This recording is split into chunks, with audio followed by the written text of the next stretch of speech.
Then congratulations. Pang ilang anniversary? Pang ilan ba? Parang Di na mabilang. 20th? Hindi, joke. Wow, Hindi, totoo. wag na natin bilangin kasi yung mga dumadating naman na ganitong blessing sa atin, dapat of course we give thanks to the Lord and thank you dahil kahit paano binibless pa rin tayo ng mga ganitong opportunities. Kaya ako tinanong kasi sabi counter blessings. Count your blessings. So 20. Hindi ko alam. I lost count. Medyo. Oo, sunod-sunod then parang wala ka ring tigil. Ikaw yung walang tigil kasi I think every day you're grinding. Yes, yes. So pag wala kang taping, endorsement, shoot, ganyan. And speaking of shoot, Yes. lumabas na yung Metro. Yes, yes. Very happy and yun yung mga ginagawa kong side hustles in between and of course, may mga fans nga rin na naglalabas ng mga previous magazine covers namin before, comparing it to the magazine covers that we have now. And grabe, ang laki din nung pag sina-side by side siya, nakikita ko talaga yung differences. Well, when it comes to the physical appearance namin dalawa ni Kat, sobrang nag-iba na talaga after 5 years. Hindi yung physical ang pinapansin ng fans, yung chemistry. Naks naman!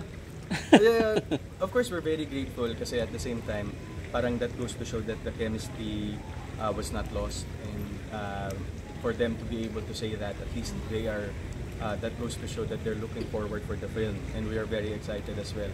Pero yung mga magazine covers and yung ibang engagements na nakikita nyo na magkasama kami, ibang-iba yun sa pelikula. So, Anong ibig sabihin na ibang-iba sa pelikula? kasi di ba mostly kapag nakikita nila happy or kung hindi, chill lang kami doon, medyo iba sa pelikula and I'm sure nakita naman nila kung what's in store for them for Iloilo. Tapos kagagaling na lang ng Ilo. Grabe yung Iloilo.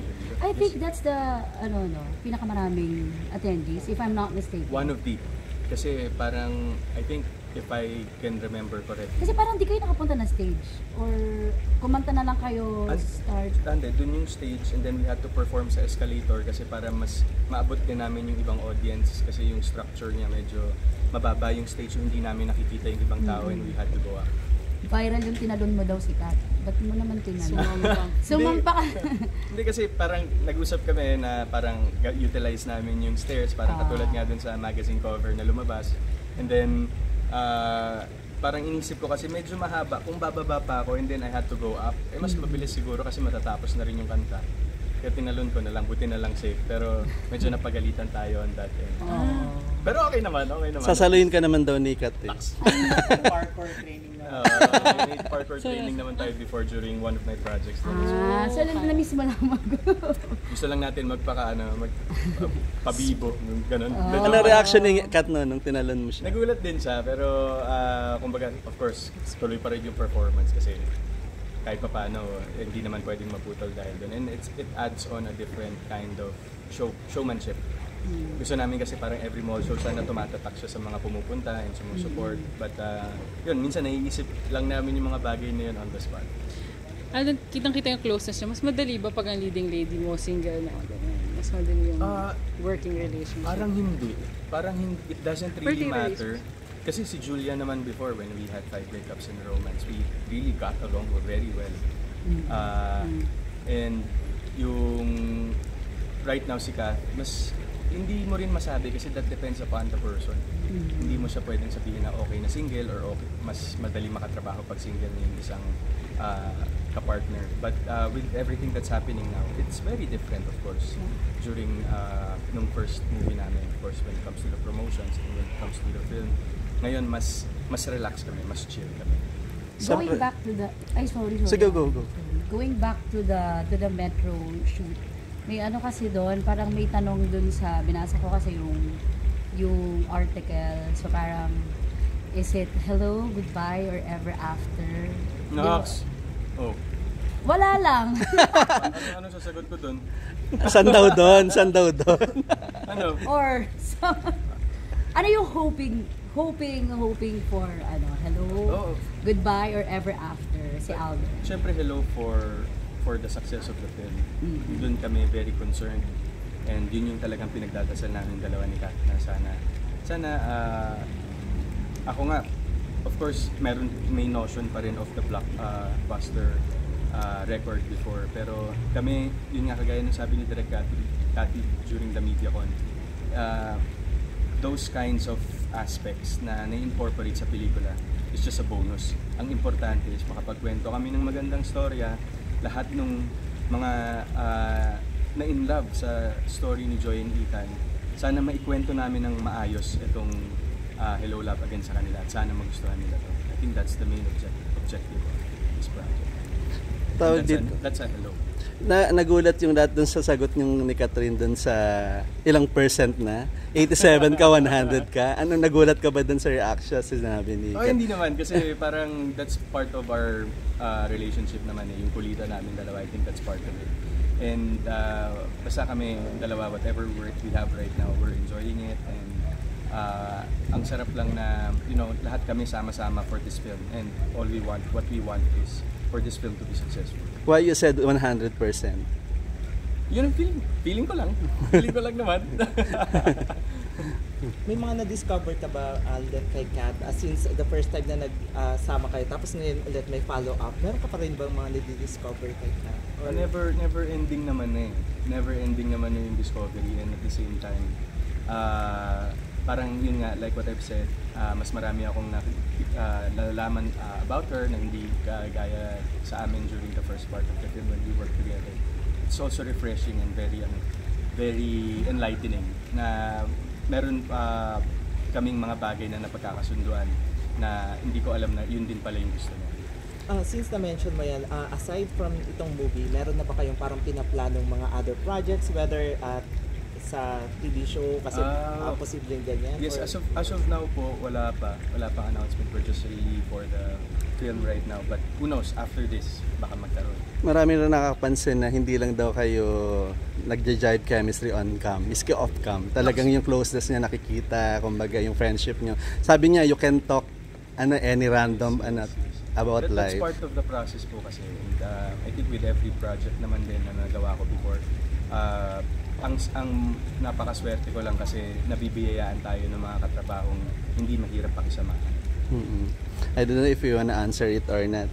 Nandun ba sa point that is she a girlfriend material para sa'yo? Kumbaga sa matagal na pagkakakilala yung dalawa. Catherine Bernardo is very ideal in a lot of aspects, hindi lang sa pagiging girlfriend. As a person, as a co-worker, as an actress, he's an ideal woman in general. That's how I'd like to do that. Mo. How would you describe yung dating Kat nung ginagawa niyo yung unang Hello Love Goodbye? Tapos yung ngayon, kasi marami na rin nagbago kay Kat. Sobra. I mean, nung ginagawa namin yung Hello Love Goodbye ni Kat, I've always known her to be this jolly, happy-go-lucky, relaxed type of girl. Pero right now, she's a woman already. She knows what she wants. She knows herself better than anyone. And yun siguro yung mga nakita kong changes sa kanya na napapabilib din ako na from this girl that I knew 5 years ago, she's now a lady making her own choices and decisions right now. Nakakatuwa lang how the time has changed and the time has contributed to the growth of both of us. Okay, last ko regarding yung Hungry Pita naman. Kamusta being a part nito, yung Hunger Pita? Very happy, honored din at the same time kasi right now tayo rin ulit nabihiyaan tayo again to be blessed as the first brand ambassador for the Hungry Pita, and nakakatawa kasi napakabait nung mga owners, and looking forward ako sa mga pwede pang mangyari with this partnership. So meron ka ring franchise nito? Nabigyan ako! Ilan? Surprise ba yun? Yes. Is it a surprise? Yung announcement kanina? Yes, nagulat ako. Kung ayaw po, pwede naman sa amin. Para Raffle yung franchise. ilang franchise ba? Kanina mo lang na-discover. Yes, parang naririnig ko na bibigyan Pwede daw ng na, franchise. Pero parang ngayon ko nalaman official para sa akin. So, very grateful. Alden, di ba, ang dami mo rin namang business eh. So, Yes. di ba, hindi ka rin bago sa food business. But how are you handling all these? Yes. Di ba parang araw-araw nga may work, may business, ngayon nadagdagan, paano na? Yung totoong sagot? Hindi, joke lang. Yung totoo, tsaka yung hindi. Yung showbiz. I think I'm just very blessed to have good people behind my back who parang makes effort and goes out of their way to assist me, especially my team and my father who takes care of the food businesses that we have, and then yung partners ko rin dun sa isang restaurant that I have. I think dun ako blessed kasi hindi nila ako pinapabayaan, hindi rin nila ako tinitake advantage, and and they understand the nature of my work right now. Kasi diba, syempre alam naman natin sa pag-artista, hindi ka naman araw-araw busy. There are low times as well. There are lean times as well. So right now, naintindihan naman nila na kailangan ko munang mag-grind para dito sa mga projects that I have at hand. So trust is important. Trust is the basic foundation of any relationship. Gaano ka-importante sa yung isang celebrity na merong mga ganitong klaseng business? Kailangan siya Kailangan siya, Sir Alan, kasi our industry is very unsure. Parang tomorrow, you're the hottest celebrity there is, and then the next day, hindi na. So, I consider venturing into business as a safety net for celebrities like myself. Kasi you'll never know what will happen. Thank you. Thank you. MJ,